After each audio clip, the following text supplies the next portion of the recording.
செலவுகள் கட்டுக்குள் இருக்கும். செலவுக்கு கவனம் தேவை. செலவு பண்ண போறீங்களா, கவனத்துடன் செலவு செய்ய வேண்டும். புதிய வாய்ப்பு தேடி வரலாம். வேலை வாய்ப்பு, புதிய வாய்ப்பு தேடி வரலாம்.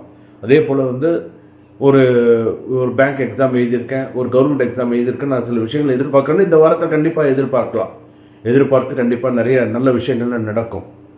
ஏற்கனவே நிறைய மன உளைச்சலெல்லாம் இருந்திருக்கீங்க. ஆனால் இதுக்கப்புறம் உங்களுக்கு எல்லாமே நல்ல நேரமாக கண்டிப்பாக வரும். வரக்கூடிய அமோகமான சில விஷயங்கள் உண்டு. சிவன் கோவிலில் போய் விளக்கேற்றுங்க. சிவன் கோவிலில் போய் சிவாலயத்தில் சென்று உங்களுக்கு நேரம் கிடைக்கும் போது கண்டிப்பாக உங்கள் ஊரில் கண்டிப்பாக சிவன் கோவில் இல்லாமல் இருக்காது. அந்த சிவாலயத்துக்கு போனீங்கன்னா நவகிரகத்துக்கு ஒரு தீபம், சிவனுக்கு ஒரு தீபம், அம்பாளுக்கு ஒரு தீபம், 3 தீபம் ஏற்றி வழிபாடு பண்ணுங்க. முடிஞ்ச 5 தீபம் கூட போடுங்க. பைரவருக்கும் நந்திக்கும் சேர்த்தே போடுங்க. நீங்கள் அப்படி போட்டீங்க அப்படின்னு சொன்னால் உங்கள் ராசிக்கு நீங்கள் சிறப்பாக இருப்பீங்க, எந்த விதமான குறை இல்லாமல் இருப்பீங்க. அதுதான் இது மிக முக்கியமானது. இன்னொரு விஷயமும் நான் சொல்கிறேன். அடுத்ததாக திருமண விஷயம் அப்படின்னு எடுத்துன்னு சொல்ல சில பேருக்கு கிட்ட ஒரு தடங்களாகும். சர்ப்பதோஷத்தினால நின்று போகும். ஜாதகம் இல்லை, வேண்டாம், அப்புறம் பார்த்து சொல்கிறோம் அப்படின்னு சொல்லுவாங்க. சில பேருக்கு பார்த்தீங்க அப்படின்னு சொன்னால் தாரதோஷம், மங்கல்ய தோஷத்தினால்